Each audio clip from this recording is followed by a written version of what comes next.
At 1 o'clock in the morning on November 15, 1942, a green dot appeared on a circular screen. The screen was 9 inches across, mounted in the Combat Information Center of USS Washington. The dot represented a battleship. Distance, 8,400 yards. Bearing, 330 degrees. The Japanese battleship Kirishima was moving slowly through Iron Bottom Sound, unaware that American guns were trained on her through absolute darkness. Around Washington, the night was dying in fire.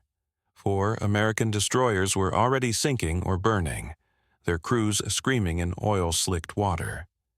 The second American battleship, South Dakota, had been battered into silence after her electrical systems failed at the worst possible moment.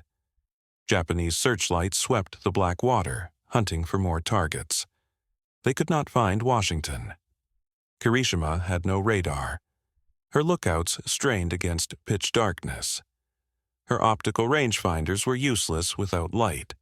Her fire control officers had no idea an American battleship was less than 5 miles away, guns loaded, waiting for the order to fire. On Washington's bridge stood Rear Admiral Willis Augustus Lee, a 54-year-old Kentuckian who understood something most flag officers in 1942 did not. He understood that a 9-inch radar screen could decide who controlled the Pacific Ocean. For 20 minutes, Lee had been tracking the Japanese force on radar, watching green dots move across his screen like pieces on a chessboard. He knew exactly where every enemy ship was. The Japanese knew nothing. Now, Lee faced a decision that would either validate years of controversial training or destroy his career and his ships in the next 7 minutes. He could order his guns to open fire based solely on electronic data from a technology most admirals considered experimental. No visual confirmation, no optical range-finding. Just radio waves bouncing off steel hulls in the darkness. Or he could wait for visual contact, following decades of naval doctrine, and likely die waiting. The decision Lee made in that moment would change naval warfare forever. To understand why this decision mattered, you need to understand November 1942. The battle for Guadalcanal had been grinding forward for 3 brutal months. The island was a knife blade where sea power, air power, and supply lines intersected. Whoever held Henderson Field, the small airstrip on Guadalcanal, controlled the surrounding waters. The Japanese were coming to destroy it. Vice Admiral Nobutake Kondo was bringing battleship Kirishima, 4 cruisers and 9 destroyers south with one mission: shell Henderson Field into rubble, then land reinforcements while American air cover burned on the ground. The Japanese had tried twice in the previous 2 nights and been turned back both times at catastrophic cost. Now they were coming with overwhelming force. Admiral William Halsey had almost nothing left to stop them. His cruiser force was shattered. Damaged ships limped toward repair yards. Survivors from previous battles still floated on rafts in Iron Bottom Sound, named for the dozens of ships already resting on its bottom. Halsey's only option was to strip the carrier Enterprise of her battleship escorts and send them into the Sound for another night engagement. If the battleships were sunk, Enterprise would be vulnerable. If Henderson Field was destroyed, Guadalcanal would be lost. Either outcome could collapse America's first offensive of the Pacific War, and night engagements favored the Japanese absolutely. For 2 decades, Japan's Navy had perfected tactics that made darkness their ally. Intensive training in low-light conditions, superior optical equipment, aggressive doctrine built around rapid torpedo attacks and close-range gunnery. Japanese destroyermen practiced night maneuvers until they could fight blind.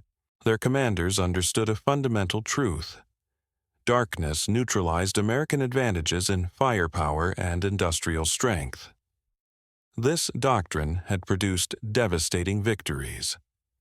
In August, at the Battle of Savo Island, Japanese cruisers surprised an Allied force and sank 4 heavy cruisers in 32 minutes. American ships had early radar systems, but commanders didn't trust the technology. By the time lookouts made visual identification, Japanese long-lance torpedoes were already in the water. If you're finding this story as gripping as we are, hit that like button for Orders of History. We bring you the decisions that changed wars, told with the details that matter. The pattern had repeated at Cape Esperance in October. American forces achieved surprise using radar, then lost control when formations maneuvered into confusion in the darkness. Ships fired at contacts without knowing if they were friendly or enemy. The destroyer Duncan was hit by American shells, then Japanese shells, then sank with most of her crew. On November 13th, just one night before Lee's confrontation, the first phase of the naval battle of Guadalcanal became a point-blank brawl. American cruisers and destroyers engaged Japanese battleships at ranges under 3,000 yards. Ships fired at muzzle flashes. Searchlights blinded gun crews. 2 American admirals died in the action, the only flag officers killed in surface combat during the entire Pacific War. Over 700 American sailors died that night. The Americans stopped the Japanese bombardment, but at a price that couldn't be sustained, and the Japanese were coming back. Admiral Willis Lee was different from other American flag officers. He didn't just accept radar as a useful tool. He believed radar would decide who controlled the Pacific. Lee's path to this belief was unusual. At the 1920 Antwerp Olympics, he won 7 medals in shooting competitions, 5 gold, 1 silver, 1 bronze. He was the most successful athlete at those games. His specialty was long-range rifle shooting, where tiny variations in wind, temperature, and distance determined hits or misses. Lee understood that hitting targets at distance required precise measurement and calculation. Small errors accumulated over range. Every variable had to be measured correctly. For decades, navies had relied on optical rangefinders and visual spotting. Lee recognized that radar could provide better data more accurately. Between the wars, Lee served as director of fleet training. He worked on gunnery development and fire control systems. When radar technology emerged in the late 1930s, Lee immediately understood its implications. Radar could measure range more accurately than optical rangefinders. Radar could track targets in darkness, fog, or smoke. Radar could see over the horizon. If properly integrated with fire control computers, radar could revolutionize naval gunnery. Lee pushed for radar development and integration into fleet operations. He studied British reports on radar use in the Atlantic. He attended technical briefings. He visited research facilities. By the time radar-equipped ships began deploying to the fleet in 1941 and 42, Lee probably understood radar capabilities better than anyone at flag rank. In August 1942, Lee took command of Battleship Division 6, USS Washington and USS South Dakota.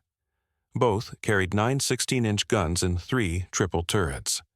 Both had advanced radar systems.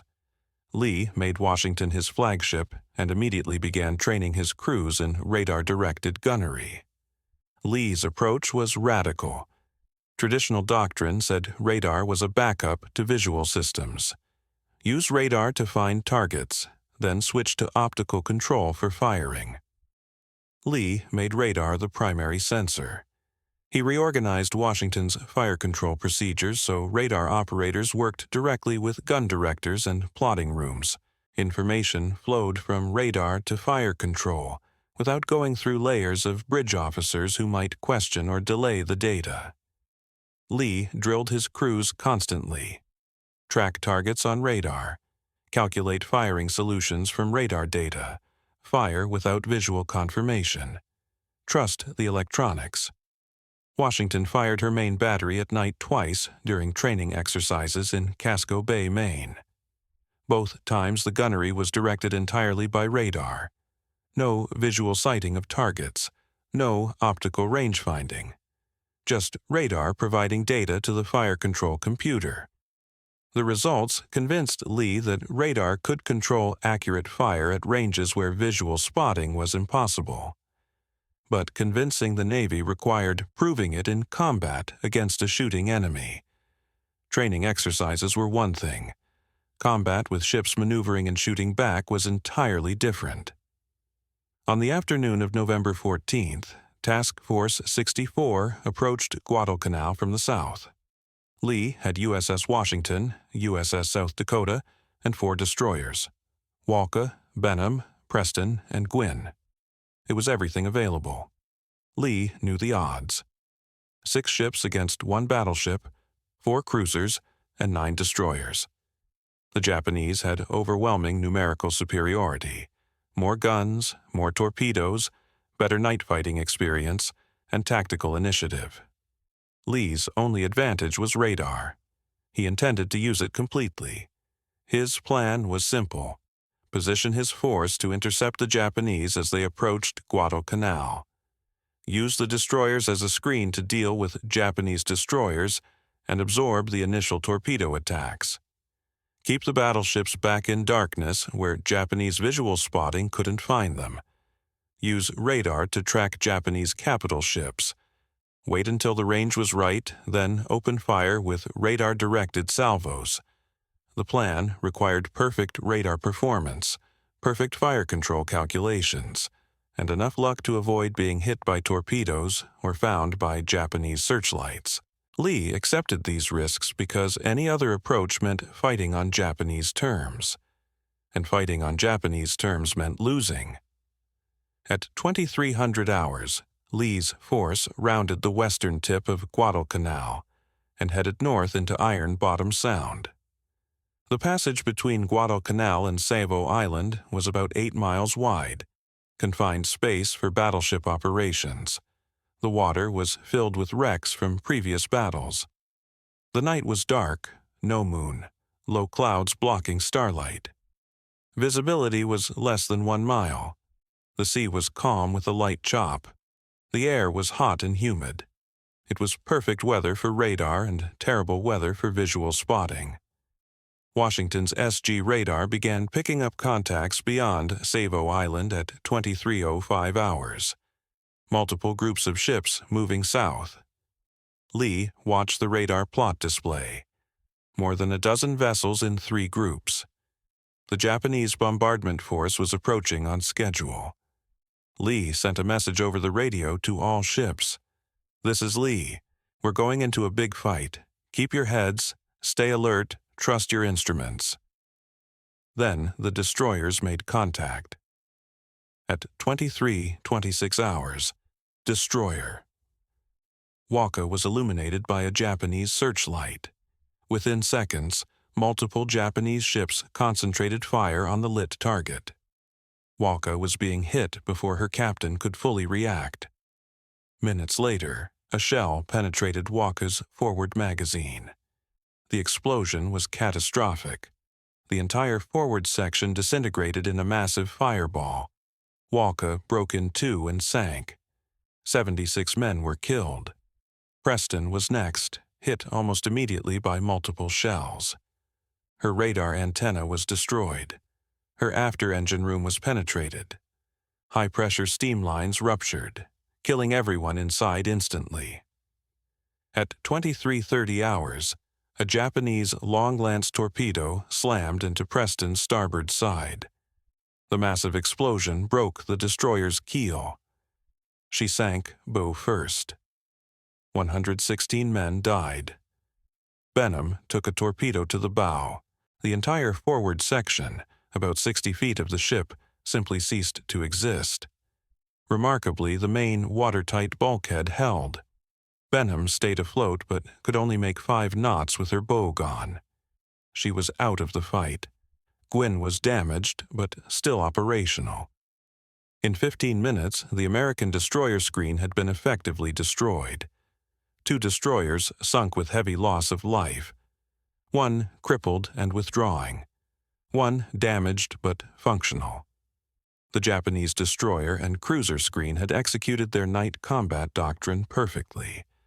They had broken through the screening force and cleared the way for Kirishima to engage the American battleships. This was exactly the scenario Lee had feared but accepted as unavoidable. His destroyers had absorbed the initial attack at terrible cost. Now everything depended on the battleships. South Dakota had maneuvered independently when the destroyer action started. Her captain wanted to close with the enemy. At 23:38 hours, disaster struck. South Dakota's electrical system failed. The failure was caused by human error. A circuit breaker was manually reset while still under load, violating Navy regulations. The failures cascaded through the electrical distribution system. Within seconds, the entire ship lost power.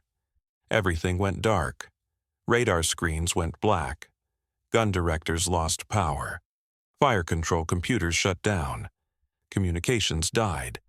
Damage control teams worked frantically in complete darkness trying to restore power. But South Dakota's combat capability was shattered at the worst possible moment. Without radar, South Dakota was blind. Without fire control power, her main battery couldn't be aimed. The ship continued moving forward on momentum and manual steering, heading directly toward the Japanese force without sensors or working weapons. At 0001 hours, power was partially restored, but the ship had drifted during the power failure. South Dakota had sailed to within 5,000 yards of the Japanese force, far closer than her captain intended.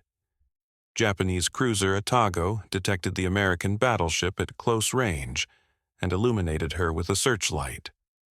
The powerful beam found South Dakota immediately, perfectly silhouetted by the burning American destroyers behind her. Every Japanese ship in range opened fire. Kirishima fired her main battery of 14-inch guns at a range of 5,500 yards. Heavy cruisers fired 8-inch guns. Light cruisers fired 6-inch guns. Destroyers fired 5-inch guns. South Dakota was hit at least 27 times in 3 minutes. Shells couldn't penetrate her armored belt or turret faces, but they destroyed everything topside. The forward main battery director took a direct hit. Radar antennas were shattered. Fires started in multiple locations. 39 men were killed. 59 were wounded. South Dakota was effectively out of the fight. Captain Gatch ordered an emergency turn to starboard to escape the Japanese formation. South Dakota turned hard and disappeared back into darkness. Every Japanese ship was focused on the crippled battleship they could see. None of them noticed the battleship they couldn't see. USS Washington had been tracking Kirishima on radar since 2300 hours. Lee watched the battle unfold on his radar screen.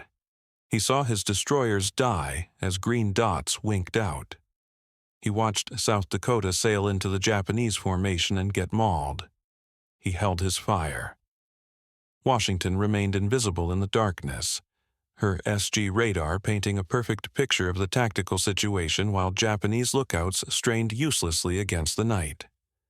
At 0100 hours, Lee's radar operators reported a clear picture of Kirishima. Range, 8,400 yards. Bearing, 330 degrees. The Japanese battleship was moving slowly, her attention focused entirely on South Dakota. Lee faced his decision. Everything he had trained for came down to this moment. He could order his guns to open fire based solely on radar data. Shells would fly through darkness toward a target his gun crews couldn't see. If the radar was wrong, if the fire control solution was incorrect, if the Japanese maneuvered unpredictably, Washington would reveal her position and accomplish nothing. The Japanese would turn on her with overwhelming firepower, or Lee could trust the electronics, trust the training, trust the 9-inch radar screen showing him a truth his eyes could never see. Lee gave the order. Open fire. At 0100 hours, Washington's forward turrets fired. 9 16-inch guns launched nearly 8 tons of armor-piercing shells into the darkness. The gun crews couldn't see the target. They fired at coordinates provided by radar and calculated by the fire control computer. Flight time, approximately 25 seconds. Washington's first salvo straddled Kirishima. Some shells fell short, some fell over, but the ranging was extraordinarily accurate for blind fire at night. Lee's radar operators tracked the target. The fire control computer adjusted the solution. Washington fired again and again. For 7 minutes, Washington poured shells into Kirishima with methodical precision. The Japanese battleship had no idea where the fire was coming from. Her lookouts couldn't see Washington in the darkness. Her optical rangefinders couldn't find a target to measure. Her fire control officers had no firing solution.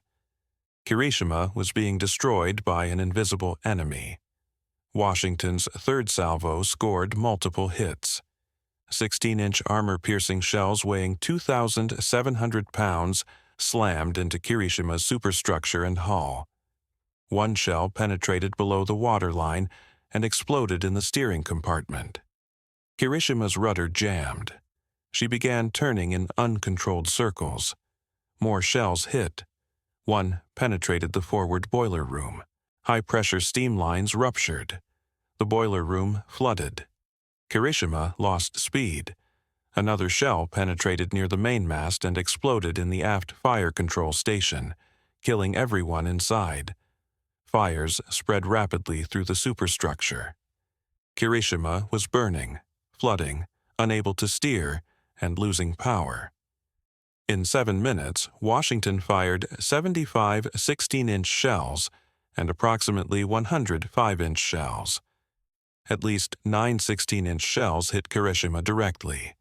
The Japanese battleship was doomed. Her captain ordered the crew to abandon ship. At 0320 hours, Japanese destroyers scuttled Kirishima with torpedoes. She sank bow first into iron bottom sound. Washington had won the first battleship engagement decided entirely by radar. Lee had bet everything on electronics that most admirals considered experimental.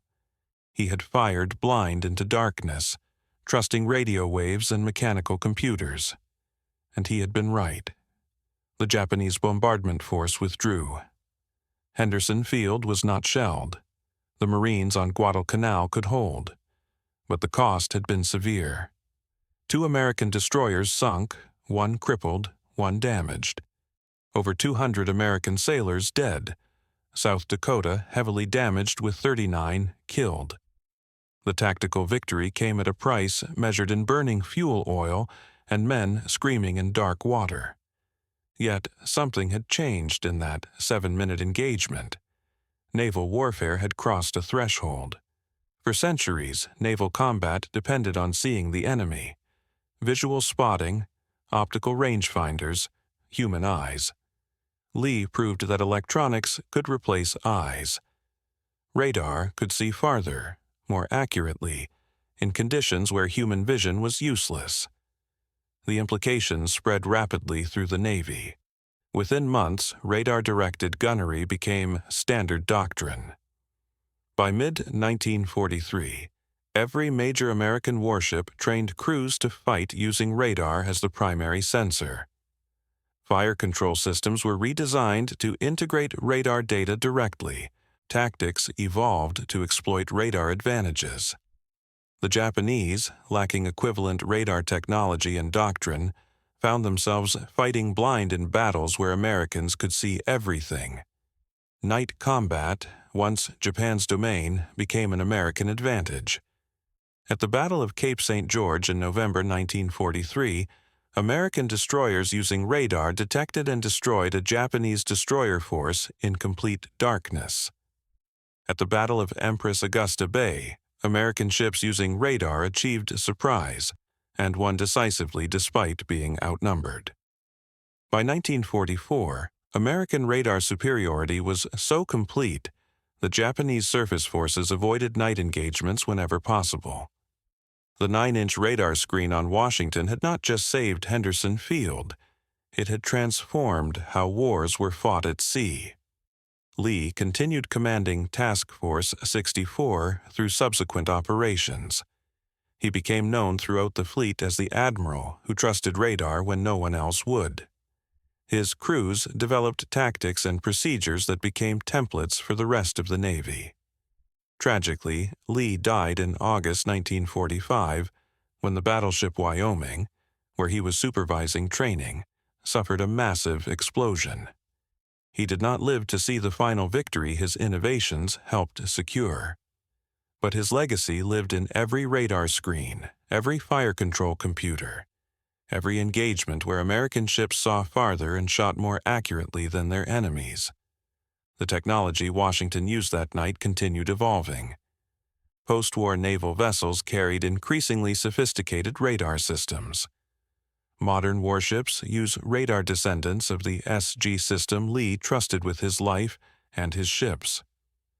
The principle remains unchanged. Electronics can see what eyes cannot. Radio waves measure what optical rangefinders miss. Computers calculate what human brains cannot process quickly enough. We've just walked through one of the most pivotal technological turning points in naval history. A moment when one man's trust in a 9-inch screen changed everything. If this story gave you a new perspective on World War II, share it with someone who loves military history. Subscribe to Orders of History so you never miss these moments when single decisions altered the course of wars. Drop a comment.